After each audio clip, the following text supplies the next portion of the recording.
femme mulâtre de la Martinique accompagnée de son esclave. La maîtresse représentée sur cette image appartenait donc au groupe des libres de couleur, c'est-à-dire cette catégorie de la population composée des affranchis et des descendants d'affranchis. Ces personnes ayant donc une ascendance servile africaine plus ou moins proche. Sur cette représentation, justement, le métissage de la maîtresse s'oppose à la noirceur de son esclave au teint plus sombre.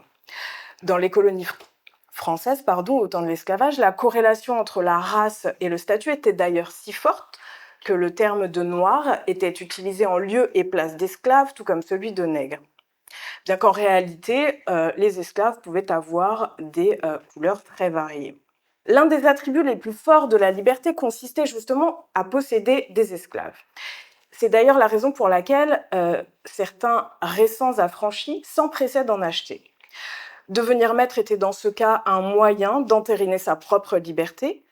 La propriété servile était fondamentale dans l'identité sociale des personnes. Il s'agissait d'un signe de richesse et de prestige très recherché, à la fois par les blancs et les libres de couleur. Sur cette image, la maîtresse porte un foulard en madras, une parure et une tenue semblables à celles des femmes blanches créoles des colonies.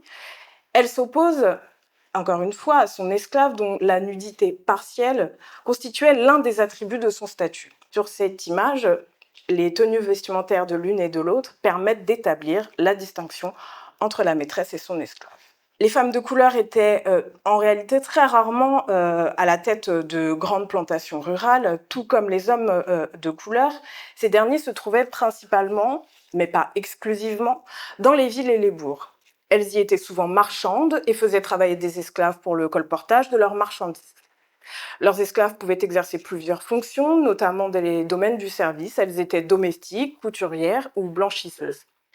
Certains esclaves pouvaient aussi vendre leur propre production et amasser un petit pécule, leur permettant parfois de racheter leur liberté. Si de nombreux cas de mort occasionnés par les mauvais traitements ont été recensés, on compte aussi de nombreux maîtres ayant affranchi leurs esclaves, et dans cette catégorie, les libres de couleur étaient particulièrement représentés. Leur tendance à affranchir s'explique notamment par les liens souvent étroits, les liens familiaux, qui les unissaient au groupe des esclaves. Finalement, cette image de deux femmes non blanches prises dans un rapport de domination révèle la complexité des sociétés coloniales esclavagistes, au-delà de certaines représentations parfois un petit peu simplistes. Ainsi agissaient les esclavagistes de couleur pendant l'esclavage. On ferme la parenthèse. Et à l'occasion de ce 22 mai, il serait dommage d'oublier de parler également de certains chefs africains qui, à mon humble avis, doivent de sérieuses excuses aux Antillais. Parce que devant les caméras de télévision antillaises, c'est facile pour un chef africain de se faire passer pour un descendant d'esclaves afin d'être du bon côté de l'histoire. Mais avec un enquêteur comme Emmanuel Abété, la vérité historique finit toujours par nous rattraper.